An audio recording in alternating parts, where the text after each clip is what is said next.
Before you pick up a camera, let's forget about the gear talk. Let's forget about ISO, shutter speed. I'm gonna share real secrets that make your videos feel more cinematic and alive. Let me show you an example.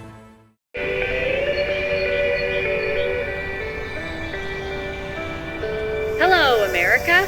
This is 98.1 Cherry Radio, and today's forecast, it is hot as f***. You should not be outside. Here's something to ease your day.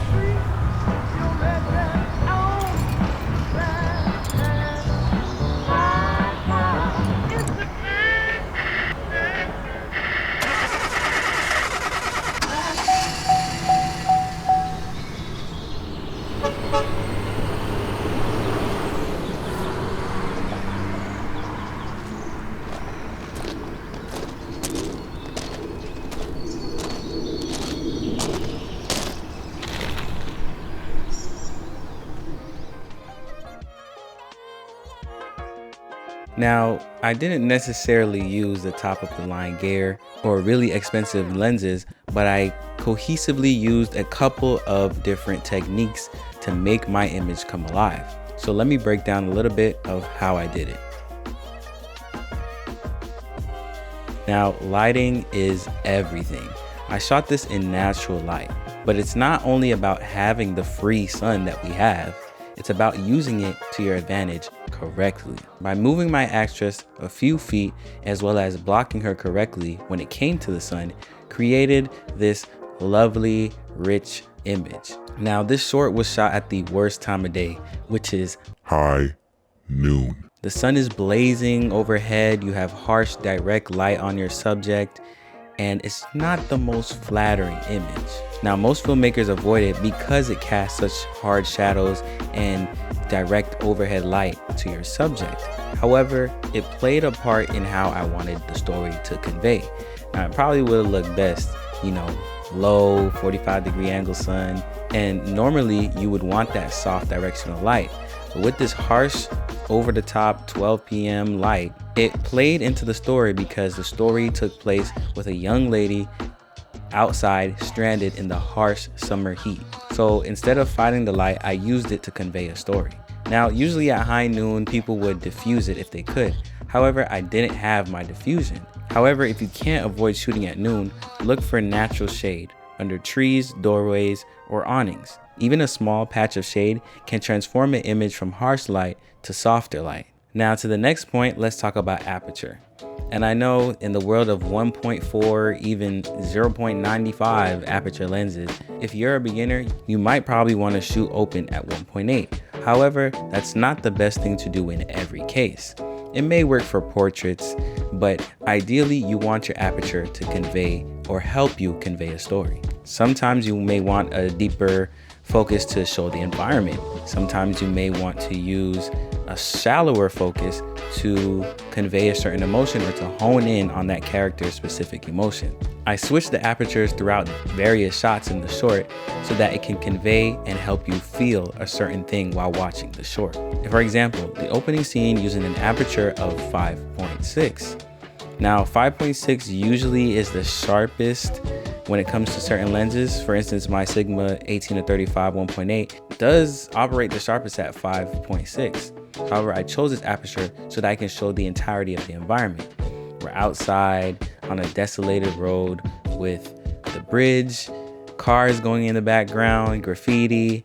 It was all for a specific reason. This is to show exactly her environment and what it is made up of. Then to pull you into her world for the close and mid shots, I decided to shoot at f2.0 to hone in specifically on her emotion rather than what's around her. Walk all the way towards me. This way I emphasize her solitude and hone in on her actual emotion. That's why even cinematographers, when they have these huge budgets, they may have these fast lenses, but they don't always shoot at the fastest aperture. It's a subtle way to give your audience a subconscious context towards the story. Now that brings me into my lens choices. Now I only did have my Sigma 18-35 and a Zeiss 85 1.8. Now usually in narratives, people might use say 16 or 18 to use for wide angle, 35 or 40 for mid shots because it's the closest to what our eyes actually see, which is around 40 millimeters. And then they have their telephoto, which is anywhere from 85 to 200. Every lens tells a different story. The lens was changed. We were at an 18-35 1.8, but I wanted that more compression so I can look like, basically the different focal lengths, it gives you the idea that like you're lost. So the up close feels more personal, but I wanted it to, goddamn Verizon, I wanted it to be more like separate so that it can be like, oh, the world is looking into her, like she's lost, she's isolated. That's why I chose this, because it isolates the background, versus the 18-35 brings you more into her perspective. And look at me, anything for the shot, man. So use wide angles to show the environment, use mids for dialogue or into the character's world, and use telephotos when you want to convey a certain emotion.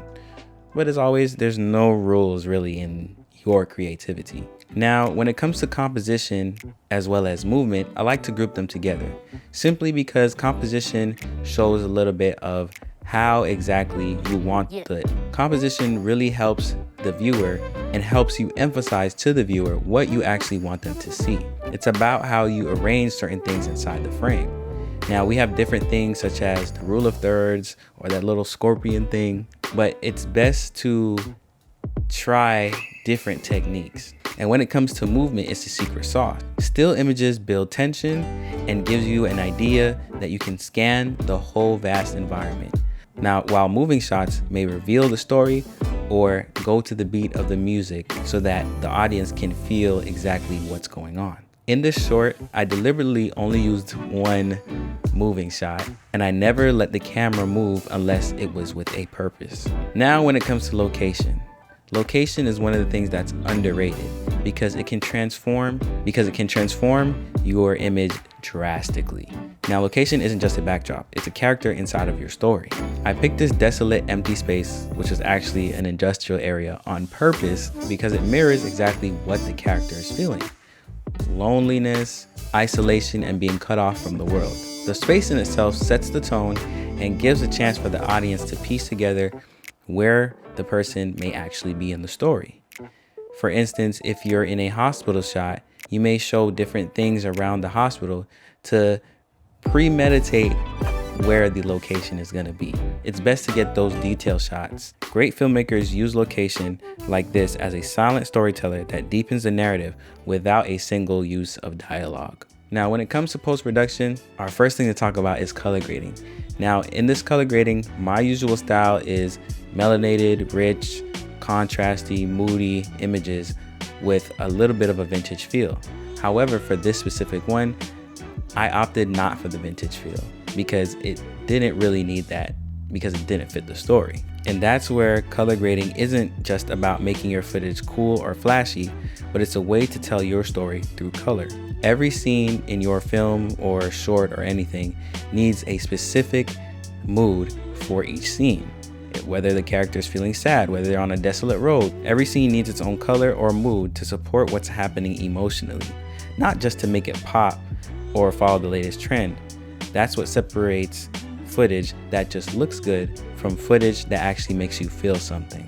And lastly, one of my favorite things is sound design. Now, in this short, if you can hear in the beginning, you hear obviously it's a radio. A song finishes, the announcer comes on and describes how hot it is, even though you can probably see it.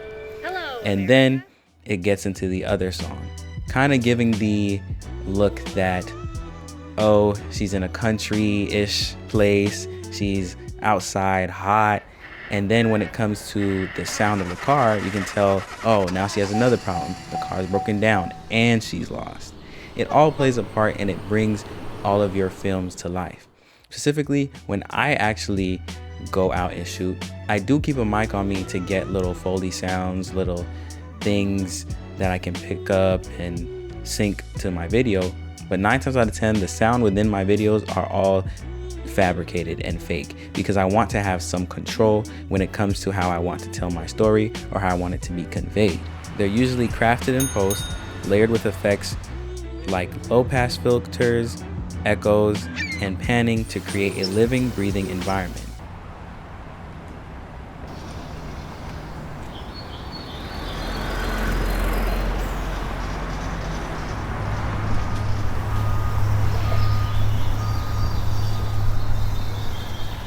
All these layers work together to help you feel the scene. It helps you emotionally connect to the film without actually having a bit of dialogue. So before you buy gear and get caught into the trap of gear acquisition syndrome, remember filmmaking is about choices and how you choose to go about these choices. Now, I'm dropping more breakdowns and more behind the scenes, so if you actually want to be good and make pretty clips, subscribe and lock in with me. I got you. Oh, and if you're watching this and thinking about quitting, don't quit, because I'm gonna come after you. You're closer than you think. All right, I'm out.